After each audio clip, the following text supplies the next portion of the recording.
Yes, yeah. Thank you, Pradeep, for taking this opportunity to give your talk. And the topic for the talk today is governance and environmental outcomes. And you'll be discussing more about the evidences from three environmental issues in India. So over to you, Pradeep. So the format is like 40 minutes of your presentation and another 20 or 15 minutes will be for discussion. Great. Yeah. Thanks, thanks, Geeta. And welcome everybody. As Shivashish also rightly pointed out, the last of this virtual seminar series, JSDP virtual seminar series. Today, we are going to talk about governance and its impact on environmental outcomes. So we are asking this question, whether policies around environmental issues in the country do they respond to the kind of governance that they are being exposed to? And for doing that, we have picked up three environmental issues from three different cities, oblique states, or union territories in India. Rajeshwari and I, Rajeshwari is an independent consultant. Most recently, she was with WUR. I mean, I always get confused with Wageningen University and Research. Yeah. It's based, in the Netherlands. Thank you, Pradeep. Sorry to intervene. No, not a problem. And good afternoon, everyone. It's a pleasure to be here.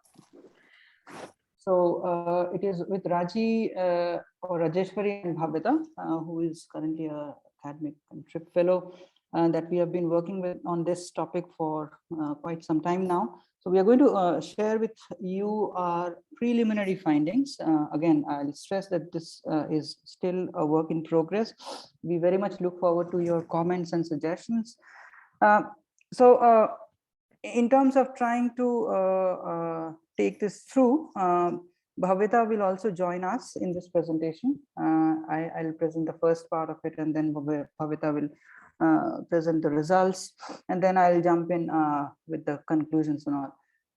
This is how our presentation is sequenced, pretty standard format. We'll start with what basically motivated us trying to get into this whole research question. And this is basically three-pronged, based on three environmental issues that we're talking about. So this is a graph which talks about, or which presents the daily deaths due to any causes. So we call it all-cause mortality. So daily deaths, and when those deaths are basically, when you correlate them or look at the daily deaths with daily temperature. So the idea behind this graph is to compare the deaths that occurred in the month of May in Ahmedabad, May of 2010, that happened in Ahmedabad. And when you compare the daily deaths by taking an average of 2 years, before and after 2010, which is 2009 and 2011, and also look at the average daily temperature, basically the average daily maximum temperature. So the striking point here, and the striking point which led to the development of a critical policy, because to address extreme heat, we'll get to know about that in a bit. The galvanizing point was the death that occurred on a single day in May 21 of 2010. So if you look at the bar graph, around little over 300, so 310 deaths that occurred in Ahmedabad, which were reported, and these are all reported, compared to on an average 100 deaths, around 100 deaths that would happen or that gets reported on a daily basis. And when you look at this, you also look at what was the average maximum temperature on that particular day on May 21. It was beyond 46, close to 47 degrees, basically. So that basically led to several public health practitioners. They start talking about how exposure to extreme heat is causing a lot of morbidity and mortality in this case.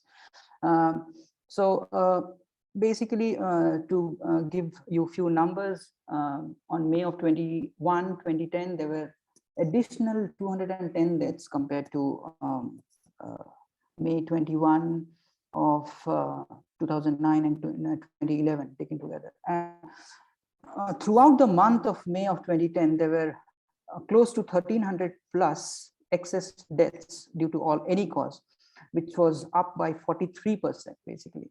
So this led to the formation of what we now know as South Asia's first heat action plan, also popularly known as Ahmedabad Heat Action Plan, which was rolled out in April of 2013.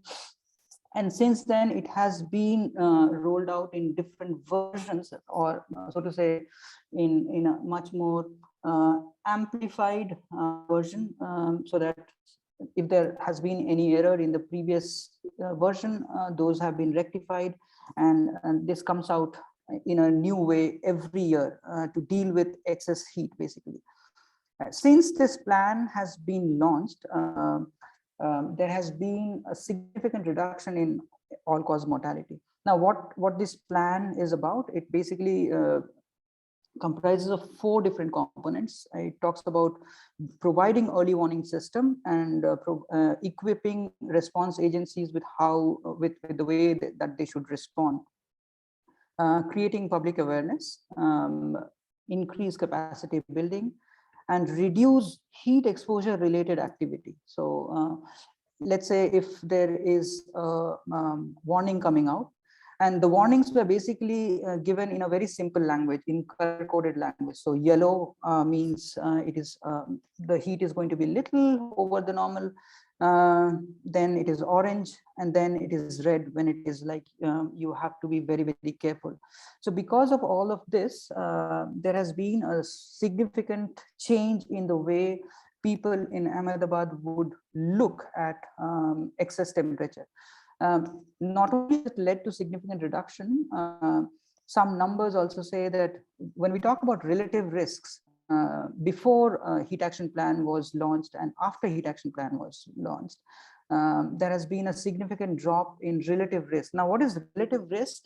So in a very laymanish language, it is basically if you compare one group of population that is exposed to heat or whatever the temperature is compared to another group of population which is not exposed to that level of temperature, whether or not, how are they going to be different in terms of morbidity and mortality. So that is what relative risk is. So post HAP, the relative risk is 1.25. So if relative risk is more than 1, it is a concern. But the main point here is pre-HAP, the relative risk was 2.34. So it was 2.34 times more likely that a person is going to die compared to post-HAP, since the plan was launched, that it is 1.25. So it is any day better. On the whole, there has been a decline in all-cause mortality by 20 to 25%. So in 2016 or 2018, I do not recall exactly, daily temperature in May, in the month of May, was excess of 48 degrees, either in 2016 or 2018. But then it did not lead to that many number of deaths. So it led to 250 deaths, if I recall correctly, compared to like 310 or what that number that we're talking about. Heat action plan has been successful to the extent that it is now being mimicked across 100 cities in 23 states in India, and it has also been implemented outside of India, particularly in several cities in Africa. Of course, as I mentioned earlier, it comes with changed flavor every year.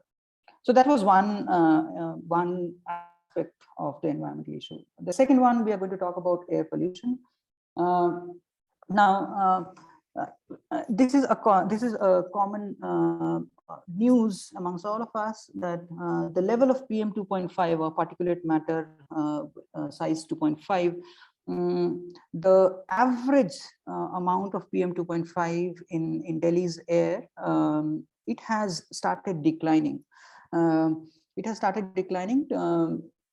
If you look at 3-yearly average with 5 stations compared to pre-yearly average of 11 stations, it nonetheless is giving us one common news that PM 2.5 is certainly coming down. The worrying part, however, is the right-hand graph. Now, this line graph is giving the same information, of course, not the 3-yearly average, but it is annual average.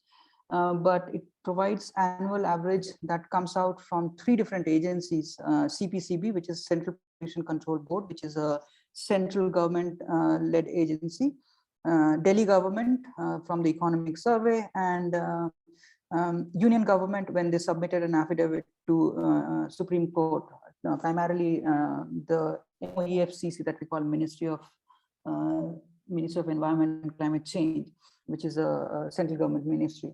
The striking part here, I'm sure all of you will agree with me, that even though Delhi government and Union government is going to get all the air pollution related information from CPCB, which is the central agency, the way annual average is being calculated and the way that information is being shared with common people is a mess, so to say.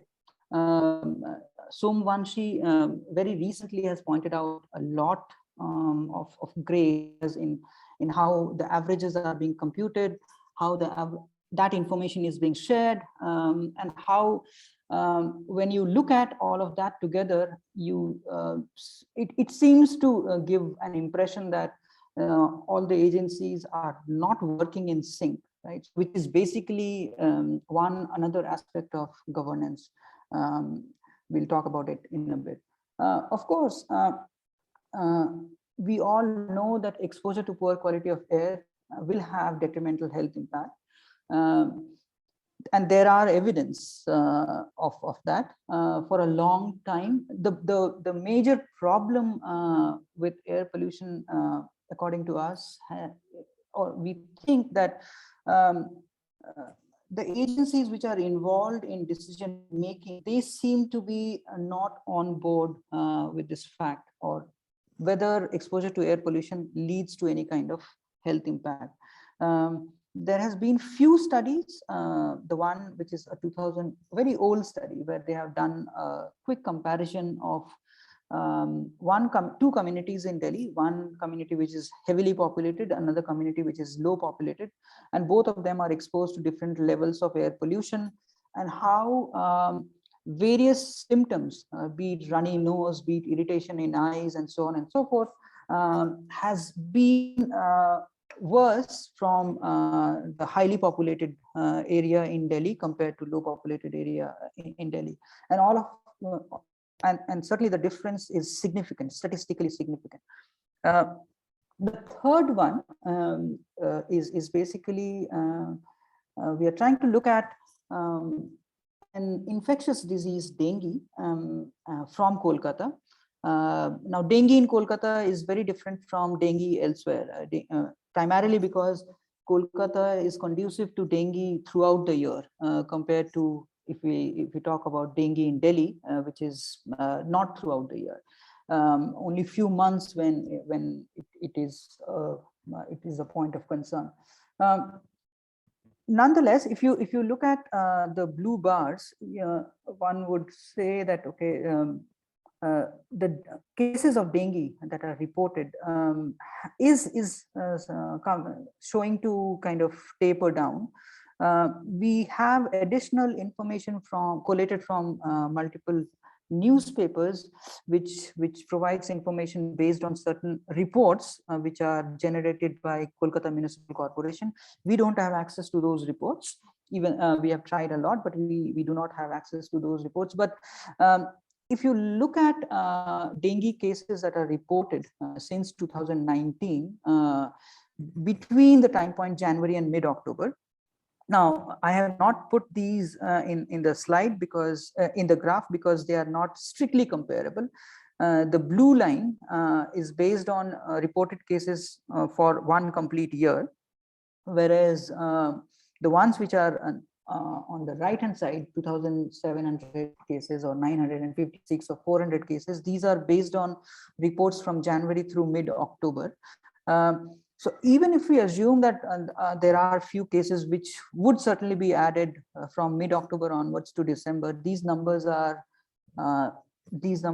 way down compared to what the numbers were in 2015 and even in 2018. So it's a fair assessment to make that dengue incidences in Kolkata has been coming down.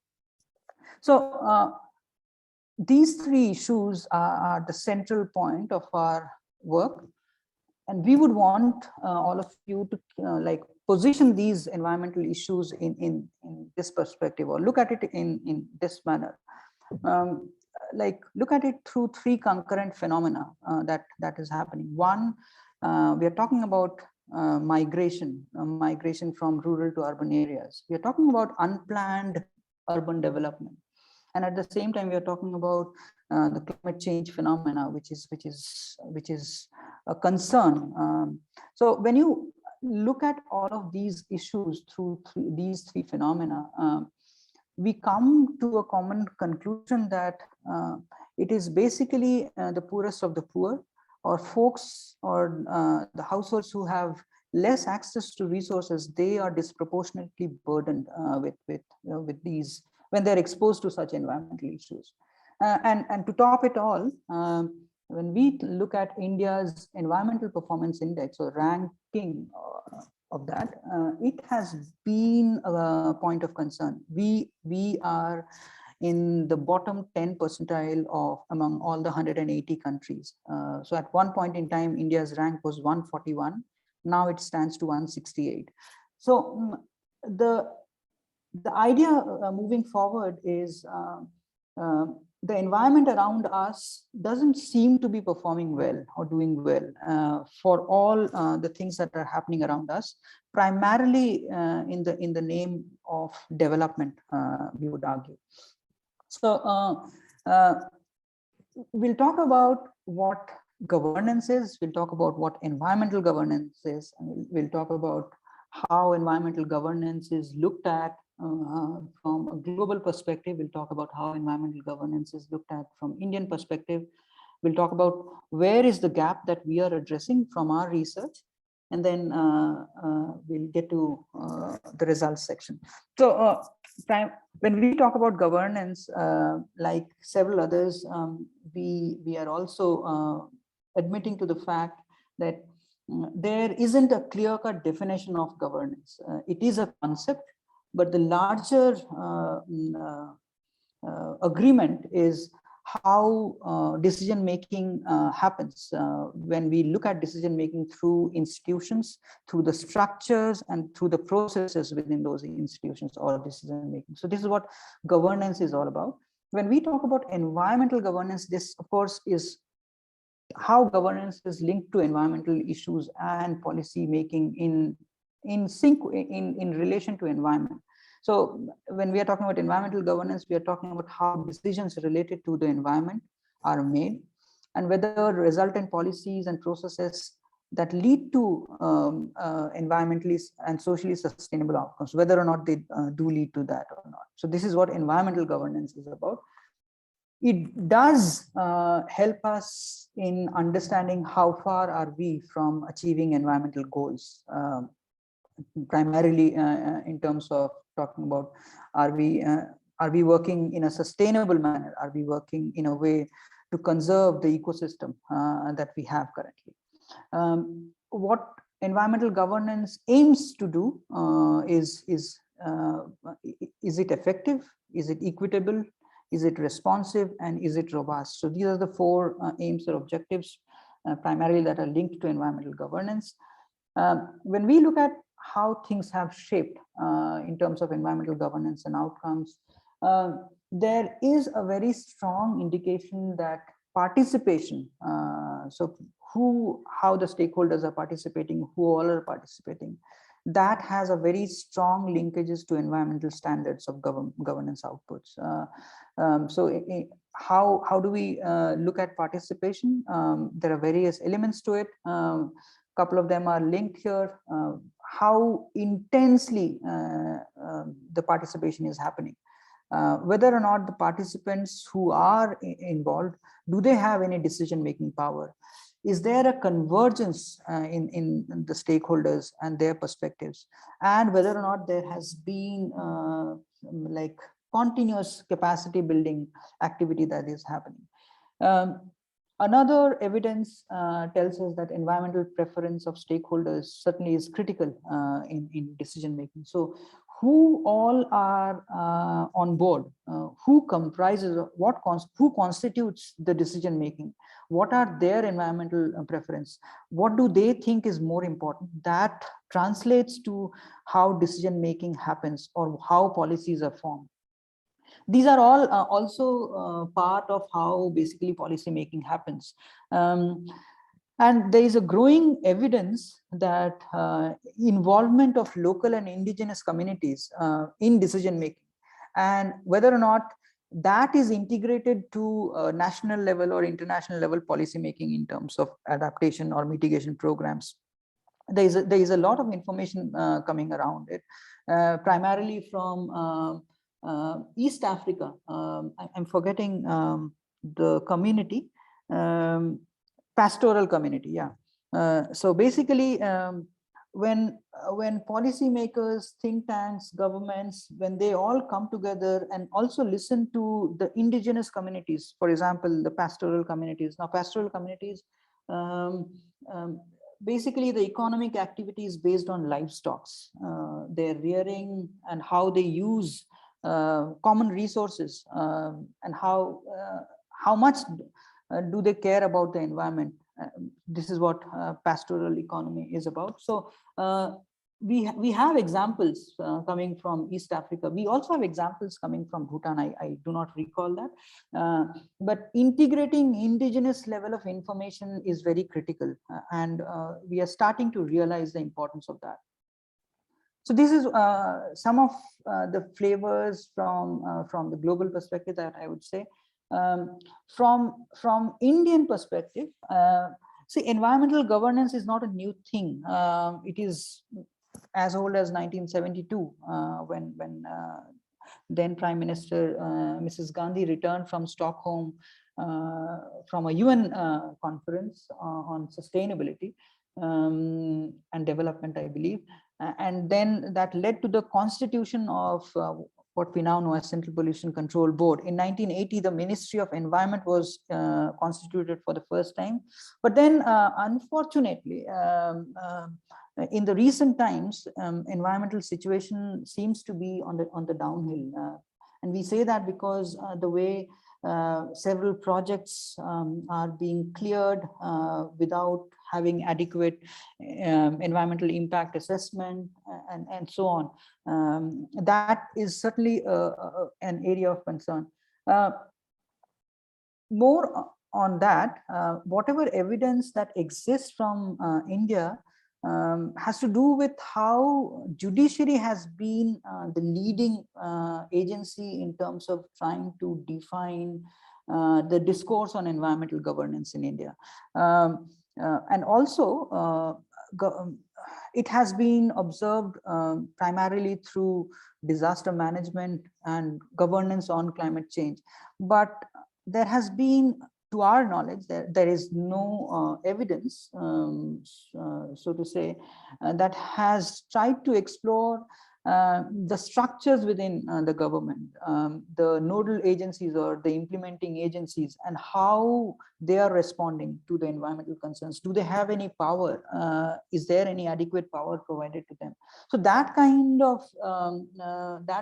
of research, we think, is lacking from the Indian context, and that is where we place our work primarily. And so we basically ask these two questions, that does governance explain variation in policy responses to environmental issues, and what and how governance factors aid in creating positive responses to policies around environmental issues. And we are looking at these two questions with these three environmental issues. Now, why these three environmental issues? It's a convenience sample, I would say. Indranil and I have worked a little bit on dengue management. We are still continuing to work on that, and we have had several rounds of conversation with folks who are involved in this in Kolkata. So this certainly, so we have an edge on that. So we thought we'll pick dengue as one case. Heat, extreme heat and air pollution is something that I have been involved or worked for a while. And so this comes naturally in the process of selecting these three environmental issues. In terms of the indicators that we have picked, we have basically looked at the governance indicators that are available, and then we have adapted that into our work. And we have also realized that at least we have identified one indicator which is not present in the current literature on governance, which we think is a very, very critical component. And we'll talk about that. Bhavita will talk about that when she presents. So these are all points in terms of how complex the governance structure is, what is the composition of the institutions, how stakeholder participation is. So what is the level of stakeholder participation, who is in the meeting, who is not in the meeting, who is involved in the meeting, whether or not these agencies are held accountable, and that leads to responsiveness. How is that coordination happening among different agencies? Is there a level of transparency? Is there enough information sharing that is happening? Are those is the information that is being shared is linked adequately to talk about? And then whether or not there is any ownership among those institutions. The one that we are contributing to, which we think to the governance indicator, is informality, or whether or not informal approach does any good in policy making process. We think based on our research, at least from one environmental issue, we think that informality in understanding how policies may happen or made plays a critical role. How have we done this? We are following a qualitative research design, case-based, case study based. We have interviewed stakeholders. So we have recorded these interviews with permission. They have been transcribed and we have coded them to identify themes. All of this has been done using semi-structured questionnaire. We have also analyzed various policy documents that are coming from government think tanks, budget documents, and even meeting minutes, whatever we have been able to access so far. Of course, we have had our RERB clearance from JGU's RERB. Now, this is a work in progress, I must still say. We have been able to interview 31 individuals. This is the distribution. So far, I mean, cumulatively, I think we have around 40 hours of recorded interviews that we have transcribed. We have interviewed folks related to extreme heat between June and July of 2021, for air pollution between April and July of 2021. For dengue, there are two spells. Again, as I mentioned, that the work that Indranil and I have been doing for some other project, we have used the information from that, those round of conversations as well. So those rounds of conversation happened in November, December. That was for a different project altogether. That happened in 2019. And currently we have interviewed folks between June and November of 2021. All of this, barring the November, December 2019 conversation, all of the conversation has happened over Zoom calls at different time points. So people are coming from within India, outside of India. So this is what the geography of, or at least the place of stay for these respondents are. And then I'll hand over to Bhavita. Thank you, Professor. So we interviewed, as you saw in the last slide, we interviewed people from different professions and stakeholders working in these problems. So I'll share the results. The first result was complexity of environmental issue. Air pollution as compared to the heat exposure in Ahmedabad and dengue in Kolkata is fairly complex issue. Due to the city, Delhi's landlocked geographical location, controlling air pollution is a problem. Then the pollution from other states of Haryana, Punjab, Rajasthan and Uttar Pradesh poses another challenge and contributes to the pollution of Delhi and vice versa. So in order to have policies, we need a comprehensive plan that include all these states and also coordination from these states. And if we fail to have a coordination among these states, it results in a very short-term policies.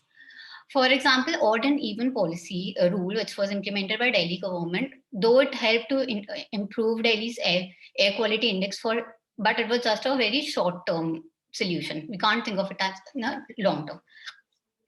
Another reason for this complexity is when we talk about heat exposure and dengue, these issues, there's this link between the casualties and these issues. Because it's a very short term, it's a short term thing. So the link is established really fast. But when we talk about air pollution, so there is a link, but then politicians, people are very reluctant to acknowledge that link. So this was complexity of environmental issues. So next slide. Next slide. The second result was complexity of the governance structure. Delhi's governance structure is actually very complex. We have different bodies and, there's no defined power and authority in case of Delhi. So, for example, Central Pollution Control Board comes under central government, whereas Delhi Pollution Control Board again comes under Delhi state government. Another key agency, MCD, comes under DMC. So there's no one nodal agency, which means that there's no ownership. They're busy in blame games and there's no nodal agency. Whereas in case of Ahmedabad and Kolkata, the power, the structure is more well-defined. There's one authority.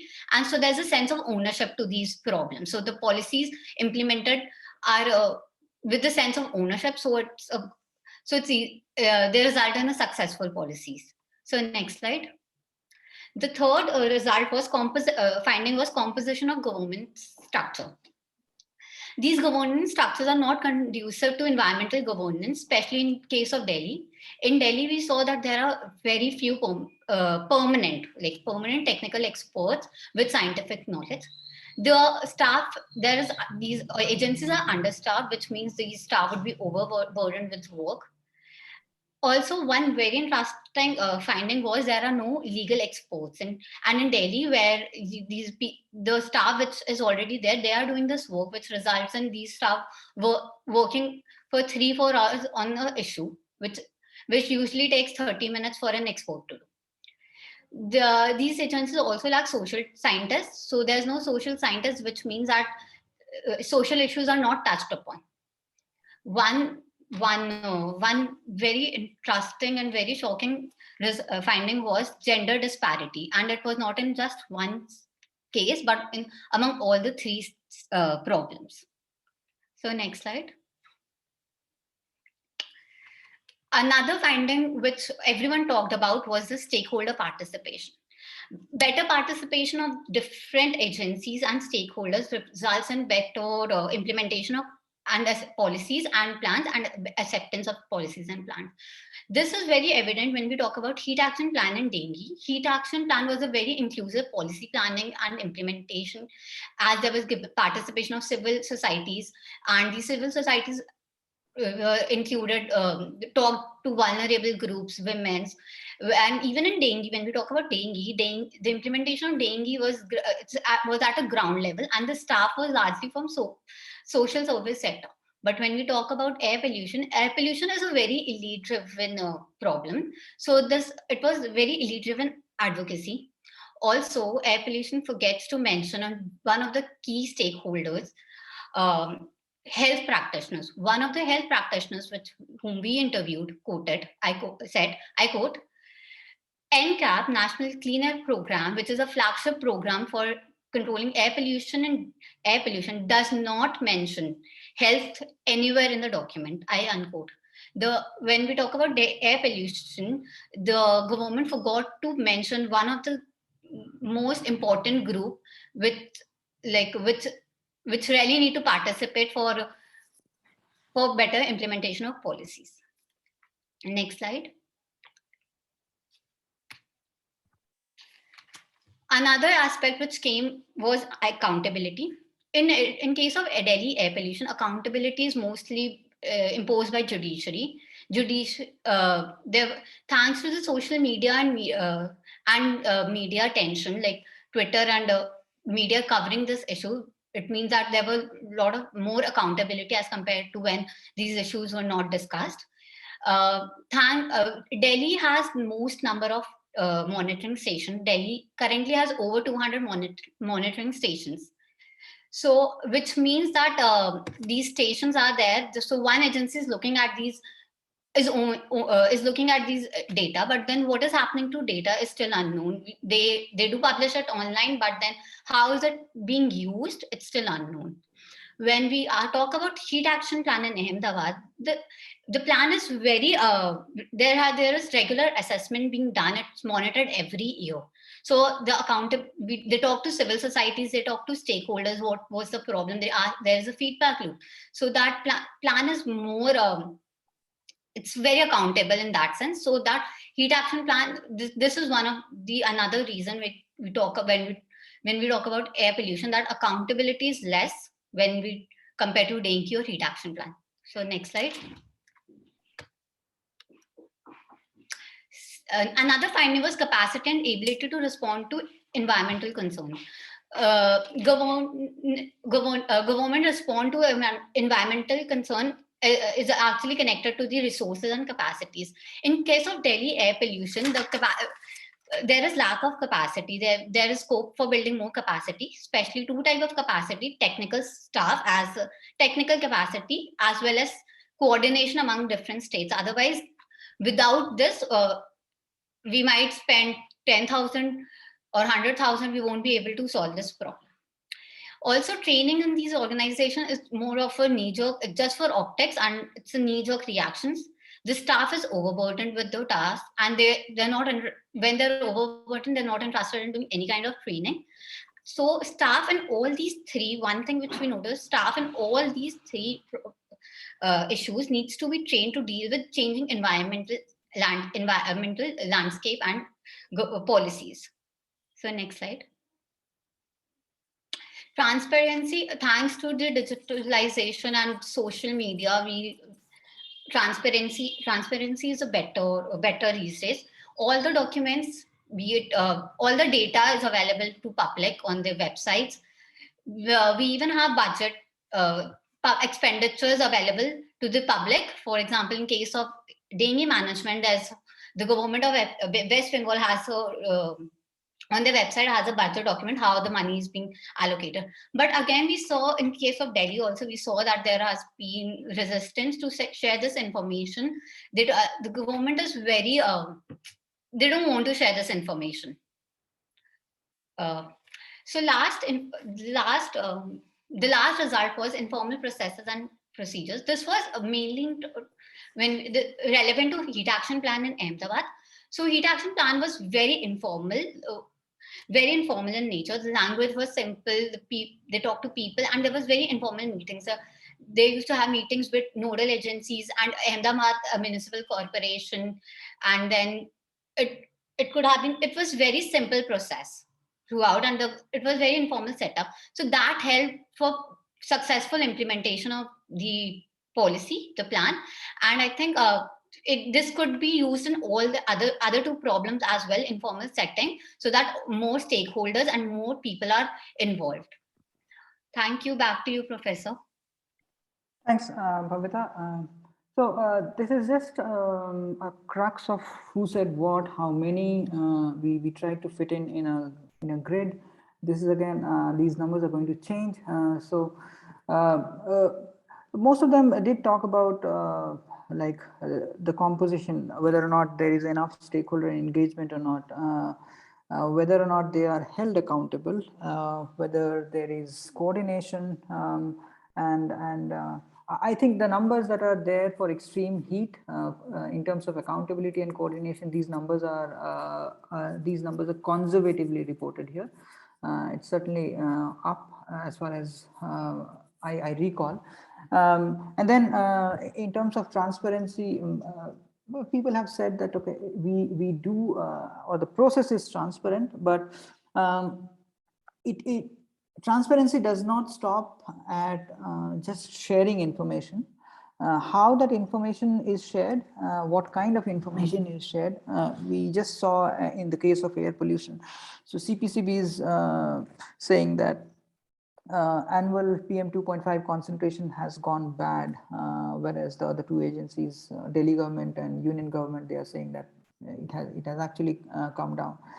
The fact it has actually come down, but how are these averages computed? There is a lot of scientific basis on which these calculations ought to be made. Recent literature has started pointing out that some of the information that are coming out are actually not scientifically obtained, or how it should be obtained. I'm not going to get into the math of that. It's beyond the scope of our talk for today. So finally, what do we conclude? Air pollution certainly is a complex issue compared to the other two, primarily because the concern related to air pollution in Delhi is not just Delhi centric. There are stakeholders outside which Delhi doesn't have any control on. What could have happened is whether or not all these stakeholders are willing to come together, sit in a single room and start to deliberate. That has not happened over the years. I mean, so we are not saying that nothing has happened in terms of air pollution in Delhi. Things have changed since I mean, if you look at 1980, how things were and how things are today, we have all commercial vehicles running on CNG, which was one major reaction to the quality of air, which was done a couple of decades ago. Things are moving, but we also have to cover a lot more distance. The distance that we have to cover in a relatively quicker manner. We can't sit on it for a long time. We think that a lack of a single nodal agency is a concern as to why Delhi's quality of air has been the way it is. And it is not about only Delhi's quality of air, it is about quality of air of other cities which are in the Indo-Gangetic plain. So primarily the policies that need to be implemented, they need to be implemented not at city level for an environmental issue like air pollution, but as scientists, social scientists are talking about, that it needs to be implemented on an airshed basis. So how far the kind of air travels to and what kind of pollutants does it carry. So policies basically need to be implemented in that manner. Unfortunately, airshed is not just Delhi centric. When we talk about one airshed, it is going to cross over different states. So which means that all these different entities at least need to come together apart from social scientists.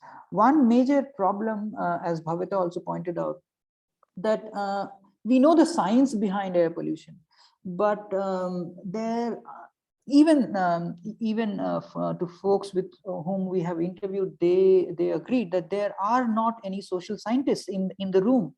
There are no lawyers in the room. So someone who is working at CPCB, she or he is basically spending half the month of her or his time in trying to respond to litigation level kind of questions. So they are not doing their work, but they are doing someone else's work. There are a lot of vacant positions. There has not been recruitment made for a long time, particularly in the case of air pollution. In Kolkata and in Ahmedabad, things are better. There is a lot of informal setup. How things are implemented or how scientific information is translated to a common man, that has done the trick in Ahmedabad in a big way.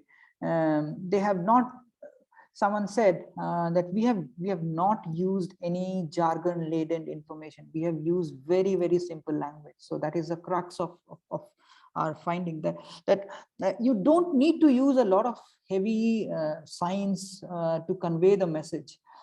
You just use very simple language, and that is what someone who is not very literate will understand and react. So that has not been happening. Of course, when we talk about involvement of stakeholders, it has not been in a greater extent in terms of Delhi's case, whereas in Kolkata and in Ahmedabad, things are much better.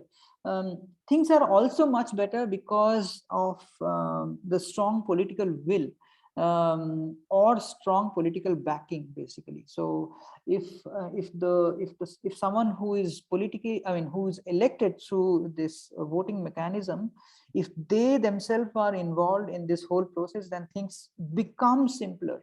It has happened time and again in case of Ahmedabad. It has happened time and again, or it is happening time and again in case of Kolkata. We have also learned that Kolkata has used some very novel technologies, which in fact has also been lauded by World Health Organization, and how they have recommended that things like this need to be implemented in similar setup outside of Kolkata. Kolkata has been a moderate success story. They are doing a lot of things in a different way.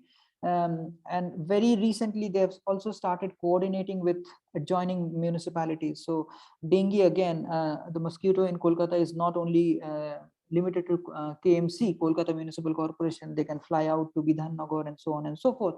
So the Kolkata Municipal Corporation of late, they have started also coordinating with adjoining municipalities, something that Delhi can also learn. Of course, it is the power structure, the governance structure is complex, no doubt, but one can start making effort towards that. And we see that kind of effort is not very much happening in case of air pollution. So we'll stop here. I think we took a little over 5 minutes or so. Thank you, Pradeep. So it's Thanks. open for rest of who are attending this talk for questions. If you have any questions, comments, please feel free to unmute yourself. And yeah, and if you guys would want us to go back to certain slides, do let us know. Do let me know.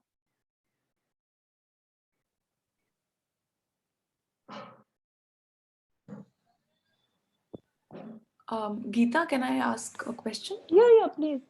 Hi, Pradeep. It's very interesting, the talk. I just wanted to ask, get more information about what kind of questions, some preview of the kind of questions that were there in the questionnaires.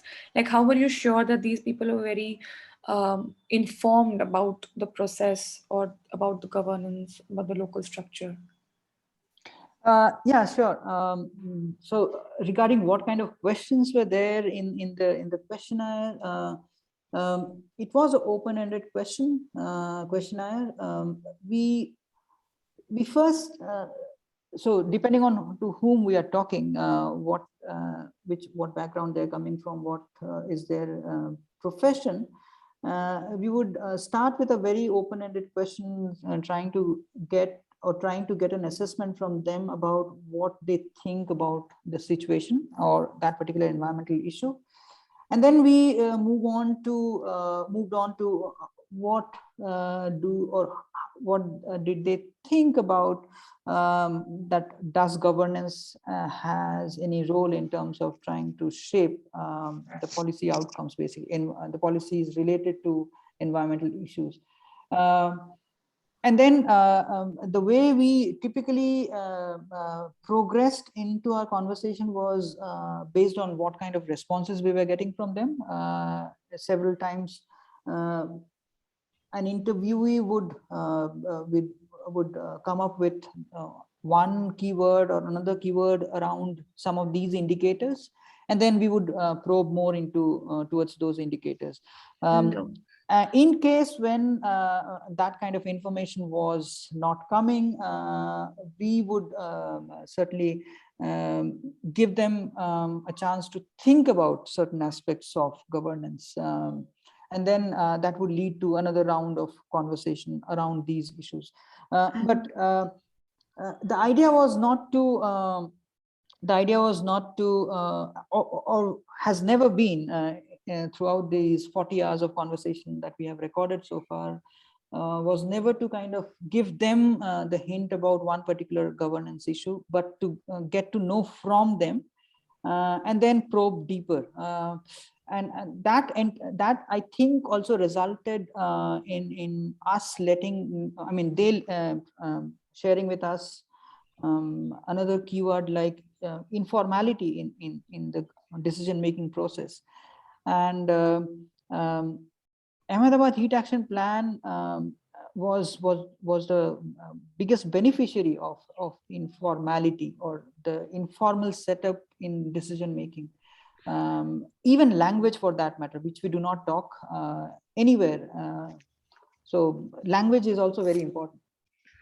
And Pradeep, if I can just add to that, I mean, it also depended on who were these respondents, and some of them were closely connected to many of these policies. Some were also a part of the nodal agency themselves.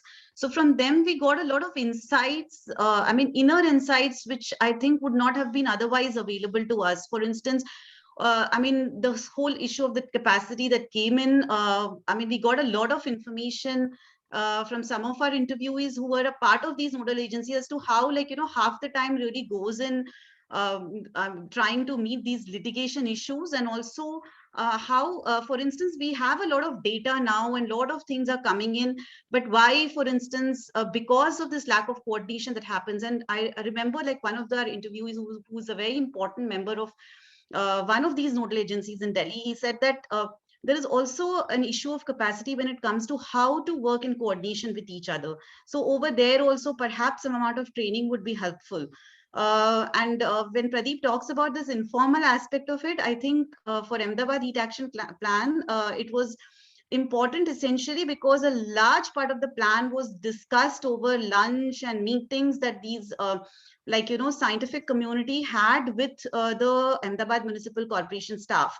And they went over and over again to their offices, waited for them, and it wasn't necessary that this was a formal meeting that they were having, but outside of this formal meeting, when they met them over maybe a cup of coffee and then started discussing about it and slowly made them understand. So that became, and one of the members was also somebody who could easily speak the local language, Gujarati, that was also helpful. In so I mean, that we found to be a very interesting dimension, that how sometimes this rigid formal procedures don't work, but instead, like, you know, how informal structures are really important when it comes to coming out with good policy initiatives. Yeah. Okay, thank you. That's actually very insightful, and that's another way we can informalize our interviews, make it open-ended to get more information that is intended on a, say, a rigid questionnaire. Thanks a lot. Yeah, Dhritiman. Good afternoon, sir. Thank you for this opportunity. I had a really interesting time going through your presentation. I just wanted to share a few thoughts. So if we are looking at the outcomes of these three things, as dengue, heat waves, air pollution in terms of health, I don't know how feasible it would be to actually calculate the disability adjusted life years that are related to these outcomes. And maybe I think it could also be that now here it's mentioned the EPI for the environmental, this indicator for India is very low, right? So yeah, so basically we are assuming that it is because of this that these outcomes have probably occurred, right? Like dengue, heat waves, air pollution, or maybe there could be some relation, but it could also be because of the population density and maybe it could also be attributable to the global climate change spillover effect, which is basically the developed countries, they have spillover effect over less developed countries, and that these impacts could also be related to that. I don't know how possible these things are, but to actually calculate what percentage would be attributable to global climate change spillover effect in terms of, let's say, these three things that we are studying. Because if we are able to calculate something like that, then the accountability can be shared with the international community and not just be just be here. Next, I also wanted to share when we talk about these environmental concerns, we mostly miss out on the impact on other plant, flora, fauna, species, aquatic diversity, because mostly we tend to always focus on humans. I mean, I know this is not within the objectives of this study, but I just wanted to point out that the larger biodiversity is also affected with heat waves or air pollution. And there's this one thing I had come across about how cyanobacteria or the blue-green algae, it could actually have the potential to clean air quality, to filter air quality, because it generates the maximum amount of oxygen. So the myth that larger trees produce oxygen is actually a myth. It's the smaller plant life. So I don't know how some of these information could also be used if required. Thank you. Sure. Thanks, Diptiman. Rajeshwari, Bhavita, if you guys want to jump in, I mean, please feel free. But Diptiman, regarding DALIs, we have not done this, but this information is available, that how much life here is lost if someone is exposed to one or more of these kind of environmental issues. Regarding EPI, it is not because that poor ranking of India in EPI is so that is a reflection to some of these environmental issues and other environmental issues as well. So I would say that, and then I would agree that maybe the last point that you mentioned, that can be shared with policymakers about who are trying to propose alternative ways to kind of fight air pollution. Yeah, I would say that. I just want to say that one of the things that we found in our study, at least when it came to dengue and extreme heat, was that immediate impact was seen. And that's why perhaps it was, I mean, the push was there to come up with this kind of a policy initiative. Like, for instance, we could find that there was a direct correlation between the number of deaths that are happening and the concern. But in the case of air pollution, and I think Pradeep would be a better person to talk and say about this.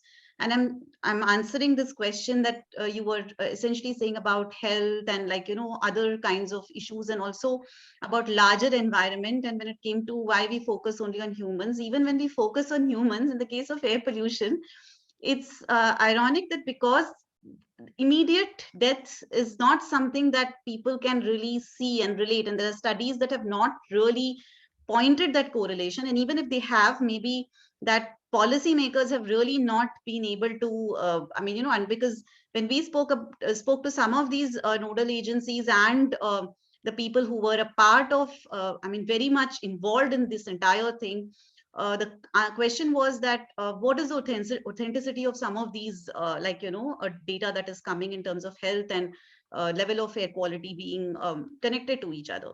So what I'm trying to suggest over here is that it's very difficult, unless there is a concrete, at least in the case of India, to come up with anything concrete, unless there is some you can really prove that this and that are completely correlated and it leads to some kind of fatality.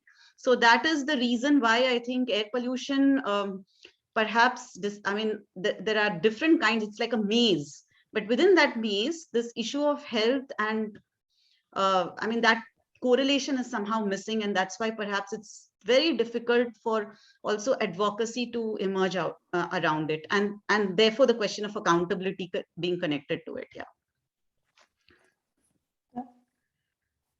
Thank you. Thanks.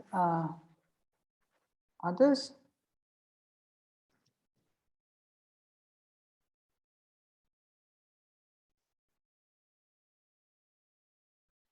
No questions, I think. Okay.